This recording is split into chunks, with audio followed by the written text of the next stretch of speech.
अगर हम जो कर रहे हैं और वो भी करते रहेंगे तो हम आगे नहीं जाएंगे। Skill development is going to be extremely critical. ये जो माइक्रो फाइनेंस इंस्टीट्यूशन की दुनिया है, ये आज कहाँ पर है और आगे कहाँ पर जाने वाली है? हमें बुर्ज खलीफा बनाना है। देखो एक चीज़ समझ लो कि जो नहीं सीखेगा ना वो रेस से बाहर हो। कुछ ऐड किया जैसे प्रारंभ की, तो मैम ऐसे उसको शुरू करने का क्या मोटिव था हमारा? मुझे आप सबका साथ चाहिए।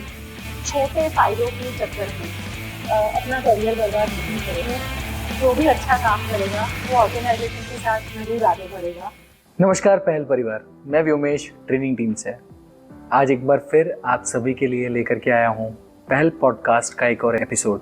आज के इस एपिसोड में जो गेस्ट हमारे साथ मौजूद थे वो थे पूर्वी मैम, जो कंपनी के को फाउंडर और मैनेजिंग डायरेक्टर हैं। हमने कई सारी चीज़ों को लेकर के डिस्कशन किया। कंपनी किस दिशा में आगे बढ़ रही है उसके ऊपर डिस्कशन हुआ, पहल प्रारंभ को लेकर के डिस्कशन हुआ, एक एम्प्लॉय के लिए स्किल डेवलपमेंट कितना ज़रूरी है उसके ऊपर डिस्कशन हुआ, मार्केट में क्या सिनारियो है उसके ऊपर डिस्कशन हुआ।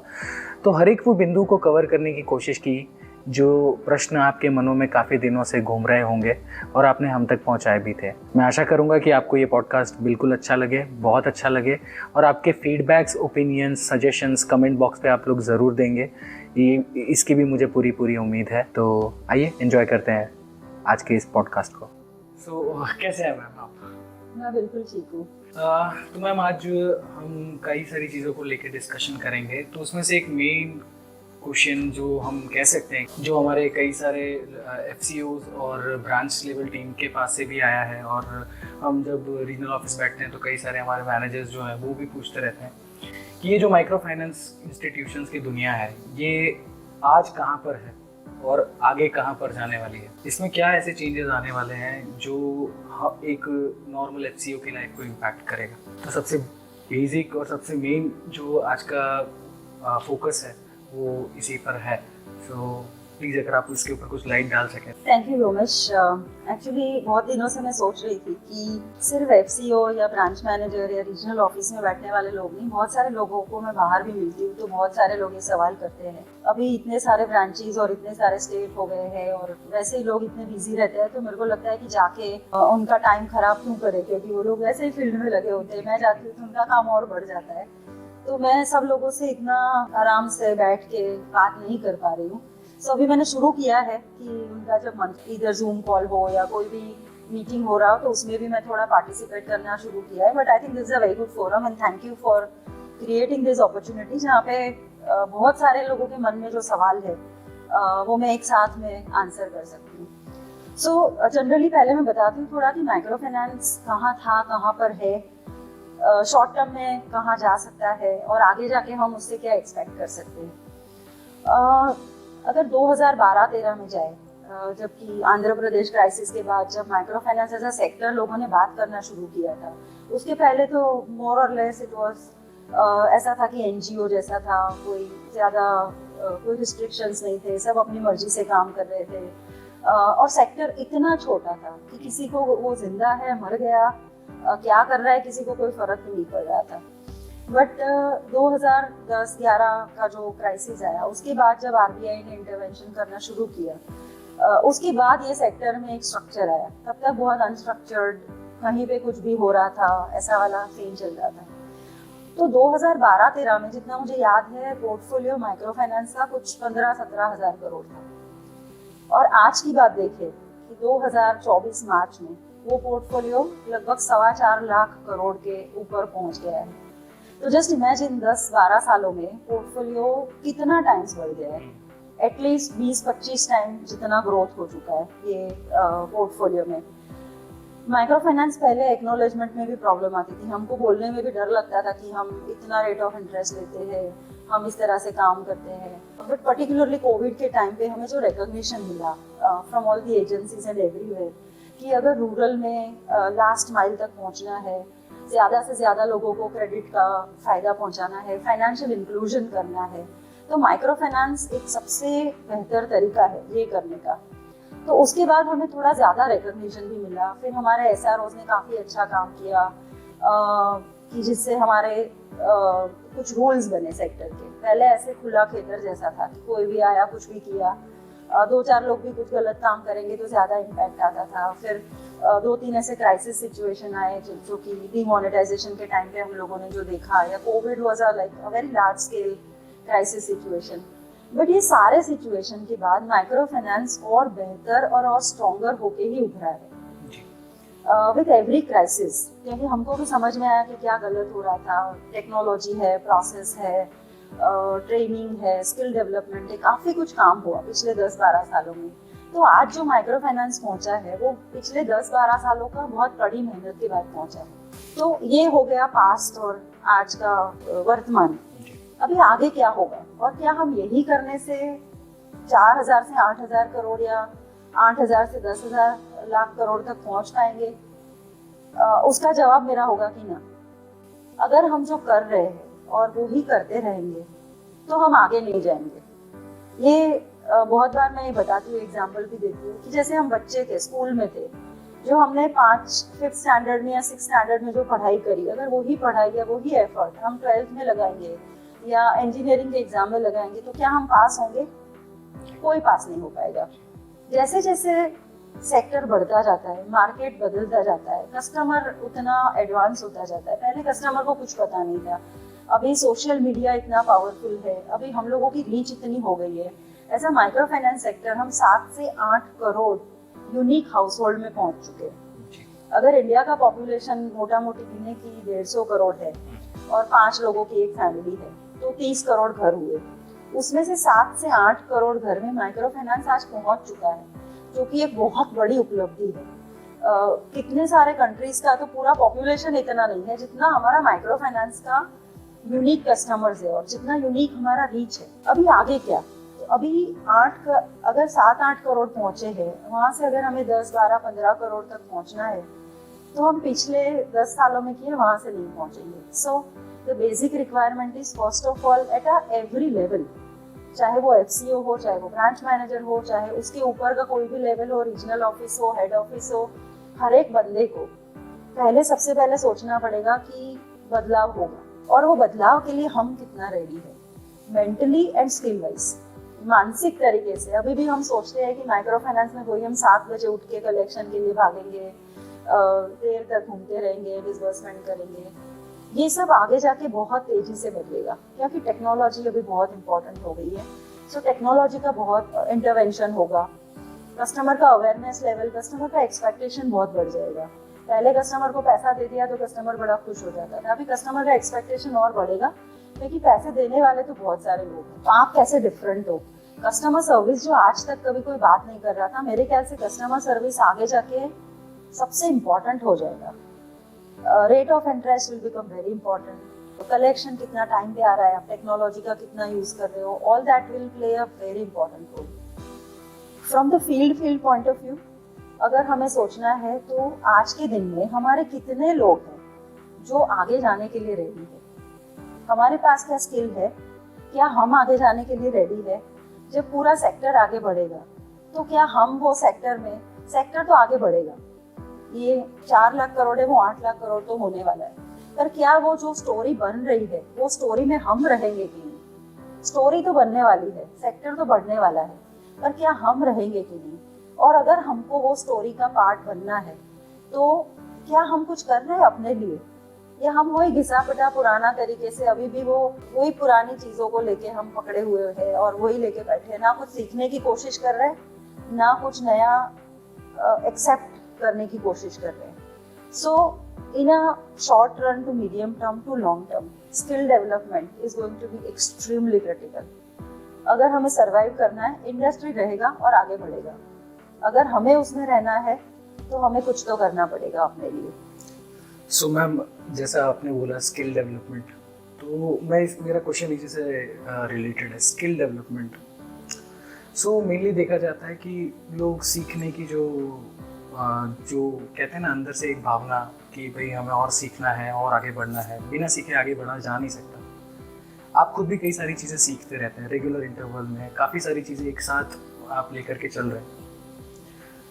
एक फील्ड ऑफिसर उसके लिए जब एक मैनेजिंग डायरेक्टर का इतना सीखना ज़रूरी है, तो एक फील्ड ऑफिसर का सीखना कितना इम्पोर्टेंट रोल प्ले करता है उसकी पर्सनल ग्रोथ के लिए? या फिर एक मान लीजिए एक रीजनल मैनेजर है, या फिर एक कोई एरिया मैनेजर ही क्यों नहीं है, या ब्रांच मैनेजर है, एफसीओ, सबको ले लेते हैं, उनके लिए सीखना इम्पोर्टेंट कितना ज़रूरी है?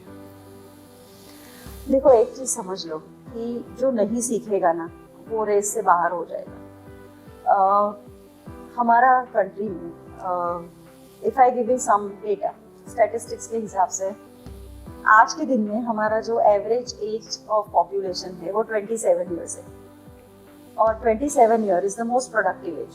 प्रोडक्टिव एज मतलब वो ऐसा एज है जहाँ पे आपको काम करना पड़ेगा, क्योंकि आपका पढ़ाई जो करना था वो और सबका ज़्यादा से ज़्यादा खत्म हो चुका है। नहीं पढ़ाई किया तो भी 27 साल है जब लोगों की शादी हो गई है, बच्चे हैं, आपके ऊपर जिम्मेदारी आना शुरू हो गया है, तो ये सबसे प्रोडक्टिव एज है। और हमारा पॉपुलेशन वर्ल्ड में सबसे ज़्यादा प्रोडक्टिव पॉपुलेशन है जी। तो हमारे देश में हमको पता है कि एक नौकरी के लिए कितने लोगों की लाइन लगती है। और जैसे गुजरात में है कि हम यहाँ गुजरात में बैठे हैं, और अभी ये बहुत सारे सोशल मीडिया में सबने ही शायद देखा होगा। मैं 2-3 केस बताना चाहती हूँ कि गुजरात में एक भरूच में एक कंपनी है ट्रूमैक करके, वहाँ पे 20 इंजीनियर का ओपनिंग था और वहाँ पे 1800 लोग पहुँच गए थे जी। और ये गुजरात ऐसी जगह है जहाँ पे अनएम्प्लॉयमेंट या अपॉर्चुनिटी काम करने की is way higher than lot of other places. अगर वहाँ पे ये हाल है तो बाकी जगह पे हम सोच नहीं सकते कि जॉब कितने कम है और जॉब सीकर मतलब जिसको जॉब चाहिए वो लोग कितने ज्यादा है। सो ये हमें याद रखना पड़ेगा एंड दिस इज, और ये अगले एटलीस्ट 5 साल 10 साल 20 साल में ये रियलिटी रहेगी कि नंबर ऑफ जॉब कम रहेंगे, जॉब चाहिए वो लोग ज्यादा रहेंगे। अभी कई बार ऐसा होगा कि कोई सेक्टर में एक पर्टिकुलर टाइम पे जॉब ढूंढने वाले कम है और रिक्रूट करने वाले ज्यादा है, पर वो ज्यादा लंबा नहीं चलता है, वो over a period of time ठीक हो जाता है। और अभी हम लोग जो इनफॉर्मली जो बात कर रहे थे, सबसे बड़ा कंपनी कॉग्निजेंट है, उसका मैं रिपोर्ट देख रही थी लास्ट वीक में। वो लोग इंजीनियर को हायर कर रहे हैं, उसको सैलरी दे रहे हैं 2.5 लाख रुपया पर एनम, विच इज मतलब 20,000 के आसपास, और उनका पोस्टिंग रहता है चेन्नई और बैंगलोर जैसे बड़े सिटी में। अब आप सोच लो 20,000 रुपए में कोई सर्वाइव कैसे करेगा। बट प्रॉब्लम ये है कि जितने इंजीनियर बाहर निकलते हैं उसमें से 80 से 85% engineers are not having that skill. वो इतना उनका स्किल ही अच्छा नहीं है कि उनको कोई अच्छा सैलरी मिले। एंड अनफॉर्चुनेटली माइक्रो फाइनेंस में हम लोग जो डील कर रहे हैं वो है 10-12 पास, बहुत कम लोग इवन ग्रेजुएट है। सो ये स्किल डेवलपमेंट नहीं करेंगे तो आगे जाके मेरे हिसाब से we are not very far off. मतलब ऐसा दिन बहुत जल्दी आएगा कि माइक्रो फाइनेंस में भी 50 जॉब के लिए 500 लोगों का लाइन लगेगा। तो कौन से 50 लोगों को नौकरी मिलेगा जिसके पास कोई तो अच्छा स्किल होगा। अब स्किल का मतलब है सिर्फ पैसा बांटना, पैसा लेके आना, जो टिपिकली माइक्रो फाइनेंस में हम करते हैं, बट और भी बहुत सारी चीजें कि आप कस्टमर सर्विस में अच्छे हो, आप टेक्नोलॉजी सिर्फ सोशल मीडिया को छोड़ के भी आपका टेक्नोलॉजी में थोड़ा अच्छा अंडरस्टैंडिंग है, आप कुछ नया करने की कोशिश कर रहे हो, आप स्टेबल हो, एक जगह पे रह के आपने एक लॉयल्टी, अपना एक ब्रांड बनाया है। कोई भी कॉर्पोरेट में मेरे हिसाब से सैलरी से भी ज्यादा इम्पोर्टेंट होता है कि आपकी खुद की एक ब्रांड इक्विटी बने, कि मेरे नाम से लोग बोले कि नहीं ये बंदा तो बहुत जोरदार है, ये बहुत अच्छा काम करता है, हमेशा सीखने के लिए तैयार होता है, कभी भी काम होता है तैयार होता है। अगर सिलेक्ट करना है तो ऐसे बंदे सिलेक्ट होंगे। सो जिसको आगे बढ़ना है उसको अपने लिए मेहनत करना पड़ेगा, क्योंकि अगर इंजीनियर लेवल पे या जो हाईली स्किल्ड जॉब है, गवर्नमेंट जॉब तो बहुत कम है, तो प्राइवेट सेक्टर जॉब पे हमें डिपेंडेंसी रखना पड़ेगा। उसमें भी अगर स्किल्ड लोगों का ये हाल है तो जो अनस्किल्ड या सेमी स्किल्ड है उनको तो अपने लिए कुछ करना पड़ेगा। बट जो करते हैं उनका बहुत अच्छा भी होता है आगे, और इसके लिए आपको एग्जाम्पल कहीं और नहीं ढूंढना होता है। मैं अपना एग्जाम्पल 100 बार देती हूँ कि मैं खुद सिर्फ ग्रेजुएट हूँ, मैंने सिर्फ बैचलर इन कॉमर्स किया है और उसके बाद बहुत सीखा है, और कंटिन्यूअसली आज भी 30 साल काम करने के बाद भी सीख रही हूँ। तो उसी से अगर एक बंदा जो जिसके पास बहुत बेसिक ग्रेजुएशन का स्किल है, वो अगर एक कंपनी का को फाउंडर हो सकता है या इतना बड़ा टीम मैनेज कर सकता है, इतने सारे बड़े कंपनी में काम कर सकता है, तो आप सब भी कर सकते हैं। और सिर्फ चाहिए कि आप में एक वो पैशन होना चाहिए सीखने का, कुछ नया एक्सपेरिमेंट करने का, थोड़ा टिक के काम करने का, और ये सबसे ऊपर है ईमानदारी का जी। छोटा मोटा इधर उधर कुछ 500,000 10,000 रुपए का कुछ छोटा मोटा फ्रॉड कर दिया, उसके चक्कर में आपका पूरा कैरियर बर्बाद हो जाएगा जी। तो आपको फैमिली के बारे में सोचना है। आप एक अच्छे कंपनी में काम कर रहे हो तो आपको यहाँ पे मेडिक्लेम का फैसिलिटी मिलता है, आपको लाइफ इंश्योरेंस मिलता है, इंसेंटिव भी मिलता है, पीएफ भी होता है। अगर आप खेत में मजदूरी कर रहे हो या कोई छोटा मोटा दुकान खोल लिया, ठेला खोल लिया, कुछ छोटा मोटा काम कर लिया, तो you are not getting all this advantages. So जो है, जिसको मिला है, मेरे ख्याल से golden opportunity. How do you convert this golden opportunity in the industry to golden opportunity for yourself? कि आप इसका सबसे ज्यादा फायदा कैसे उठा सकते हो, वो आपके ऊपर है जी। सो आगे जाके टाइम कैसा होगा पता नहीं है, बट आज जो मौका मिला है मेरे ख्याल से उसका पूरा फायदा उठाना चाहिए। मतलब जैसा एक एम्प्लॉय को करना चाहिए, आपने उन सारी चीज़ों को यहाँ पर कवर किया कि स्किल डेवलपमेंट कितना इम्पोर्टेंट है, अदरवाइज हम उस रेस से ही बाहर हो जाएंगे। इसी से लगता हुआ एक और क्वेश्चन भी था कि माइक्रो फाइनेंस इंडस्ट्री में लोगों को छुट्टियों की बड़ी प्रॉब्लम रहती है। तो जैसा कि हम बिहाइंड द सीन्स भी बात कर रहे थे कि काम करना एक स्पेसिफिक, मतलब इफ़ आई एम पैशनेट, अगर मैं मेरे काम को लेकर पैशनेट हूँ तो क्या मुझे कोई टाइमलाइन देखने की ज़रूरत है? अगर मेरे हाथ पैर सलामत हैं, मैं काम कर सकता हूँ, थोड़ा और टाइम दे सकता हूँ, मान लीजिए सैटरडेज़ को टाइम दे सकता हूँ, संडेज़ को थोड़ा टाइम दे सकता हूँ, तो क्या मुझे करना चाहिए या फिर मुझे एक कंफर्टेबल जोन ढूंढना चाहिए मेरी उम्र के लिए? मेरे उम्र के, मतलब ज़्यादातर लोग मेरी उम्र के आसपास होंगे अपनी कंपनी के अंदर, तो वो सब रिलेट कर पाएंगे इस चीज़ को। तो अगर मैं एक एडिशनल एफर्ट दे सकता हूँ तो मुझे देना चाहिए या नहीं देना चाहिए? मुझे कंफर्टेबल जोन, मुझे फैमिली, बच्चा, मम्मी, पापा, वाइफ, ऐसा करना चाहिए, या फिर मुझे करियर को लेकर के थोड़ा और, अपने काम को लेकर के थोड़ा और एफर्ट देना चाहिए? किस तरीके से ये हो सकता है? देखो, बहुत सारे लोग ना मुझे, और मैंने शायद ये सवाल का जवाब बहुत बार बहुत अलग अलग फोरम में दिया है, जिसमें लोग मुझे सवाल करते हैं वर्क लाइफ बैलेंस जी। और हालांकि मैं फीमेल हूँ, मतलब वुमन के लिए वर्क लाइफ बैलेंस मुझे बहुत सारे लोग सवाल करते हैं कि अरे फिर आपके घर पे खाना कैसे पकाते हैं, आपने बच्चे को बड़ा कैसे किया, फिर काम कैसे किया। मेरा जवाब हमेशा एक ही रहता है कि बैलेंस इज अ मिथ। मतलब मिथ मतलब एक भ्रम है। मेरे को जिंदगी की एक चीज बता दीजिए जिसमें बैलेंस है। बारिश में बैलेंस है, धूप आ रही है उसमें बैलेंस है, रास्ते पे कौन से स्पीड पे जाना है उसमें कोई बैलेंस है। लाइफ की कोई चीज में बैलेंस नहीं होता है। हमको अपना खुद का बैलेंस अलग अलग टाइम पे बनाना पड़ता है।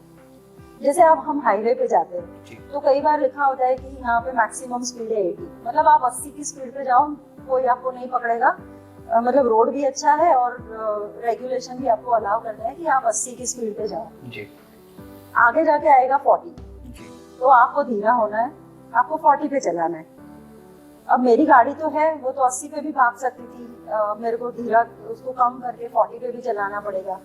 तो लाइफ का भी ऐसा है कि हर दिन एक सा नहीं होता है कि मैं 80 के स्पीड में भागूं, या हर दिन ऐसा नहीं होता कि मैं 40 के स्पीड से कभी ऊपर ही ना जाऊं। सो अलग अलग दिन पे, and it is not even कि चलो ये साल हम कुछ नहीं करेंगे, हम सिर्फ फैमिली पे ध्यान देंगे, या ये साल हम फैमिली को कम्प्लीटली इग्नोर करेंगे और हम सिर्फ काम पे ध्यान देंगे जी। सो ऐसा नहीं होता है। हर रोज सुबह उठ के वो एक बैलेंसिंग करनी होती है कि आज क्या करेंगे। फैमिली मेरे ख्याल से सबसे इम्पोर्टेंट है जी।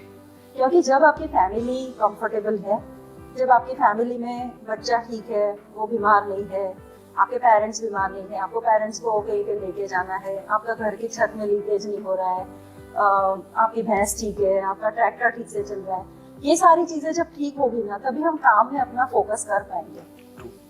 सो कई दिन ऐसा होगा कि घर पे रह के मुझे आज अपने माँ बाप को देखना पड़ेगा, और मुझे भी करना पड़ता है, और मैंने भी किया है, and I am very proud to say that मेरे भाई बहन सारे लोग अब्रॉड रहते हैं, तो मैं अपने माँ बाप का भी ध्यान रखा है इतने सालों से, बच्चे को भी बड़ा किया है और बहुत अच्छे से किया है। Very proud of the way मैंने अपने बच्चे को बड़ा किया है, उसको अच्छे संस्कार दिए, सब कुछ सिखाया। ऐसा नहीं कि मैं कैरियर कर रही थी तो बच्चे को ऐसे भगवान के भरोसे छोड़ दिया, कुछ नहीं किया। जी। तो ऐसा बैलेंसिंग नहीं होता है। But at the same time मैंने पिछले 30 साल में मुझे लगता है कि ऑन एंड एवरेज 12 घंटे काम किया। जी। इसका मतलब एवरेज 12 घंटे का मतलब ये नहीं कि मैंने हर रोज 12 घंटे काम किए। देयर आर डेज कि जब मैंने 15-18 घंटे भी काम किया है, रात को 2 बजे 3 बजे तक भी काम किया है, फील्ड में काम किया है, सुबह उठ के ट्रैवल किया है, रात को 1:30 बजे। और मैंने जब ट्रैवल किया तब तो मतलब मैं भी तो छोटा मोटा ऑफ रोल एम्प्लॉय से ही चालू किया था, तो ना मेरे को गाड़ी की एलिजिबिलिटी थी ना फ्लाइट की एलिजिबिलिटी थी। तो मेरे को भी एसटी बस में ट्रैवल करना पड़ता था। सुबह 6 बजे का बस लिया, रात को 2 बजे वापस आओ। तो 18 घंटे भी किया, कभी 8 घंटे भी किया। But on and average I think 12 hours I have worked. जिस दिन मुझे घर पे मेरी जरूरत थी उस दिन मैं घर पे भी रह चुकी हूँ। बट मैंने सबको बहुत इंडिपेंडेंट भी बनाया। छोटे मोटे फालतू के कुछ सोशल चीजों के लिए मैंने कभी अपना टाइम बर्बाद नहीं किया, क्योंकि वो मेरी पर्सनल बिलीफ है। मुझे नहीं लगता है मेरे जाने नहीं जाने से उनकी जिंदगी में कोई फर्क पड़ने वाला है, तो मैं वहाँ नहीं जाती। बट जहाँ पे मेरी जरूरत है वहाँ पे मैं सबसे पहले पहुँच जाती हूँ। सो थोड़ी हमारे में भी विजडम होनी चाहिए कि क्या जरूरी है और क्या हम प्रेशर में आके कर रहे हैं। अगर हमें थोड़ा सा ये समझ में आ जाए ना तो हम अच्छे से कर सकते हैं। सो कैरियर बनाने के लिए एवरेज 12 घंटे काम करना जरूरी है, but not every day you are working 12 hours. So Saturday Sunday जरूरत पड़ी तो काम करना चाहिए। I am not vouching that every Sunday you have to work और every Saturday you have to work. But जब जरूरत पड़े तो करना चाहिए। मेरे ख्याल से जरूरत नहीं पड़नी चाहिए, बट पड़े तो करना भी चाहिए। But everybody not everybody wants to reach somewhere in life. कुछ लोग बहुत कंटेंट होते हैं, रेस में सब लोग साथ में निकलते हैं। Not everybody is a winner. सबका एस्पिरेशन, सबका रिक्वायरमेंट अलग अलग होता है, तो सबको अपने हिसाब से सोचना है। बट जो भी करे, जितना भी करे, वो पूरे दिल से, पूरे पैशन से करे। पूरा खुद सेल्फ मोटिवेशन से बड़ा कुछ नहीं। मुझे दिन में 10 बार आके कोई पूछे ना तो मुझे लगता है कि वो मेरी बेइज्जती है। अगर मुझे मेरे बॉस, मतलब मैंने इतने सालों काम किया है, मेरे भी बॉसेस थे, कुछ अच्छे भी थे, कुछ नहीं भी अच्छे थे। बट आज के दिन में मेरे सारे बॉसेस थे। I am in touch with everybody and सबके साथ मेरे रिलेशन बहुत अच्छे हैं।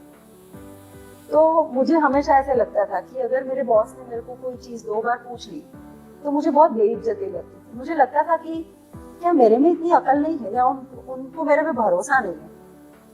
अगर मेरे में अकल नहीं है तो मैं सीखूंगी और वहां तक पहुंचूंगी। और मैंने बहुत मेहनत करी है।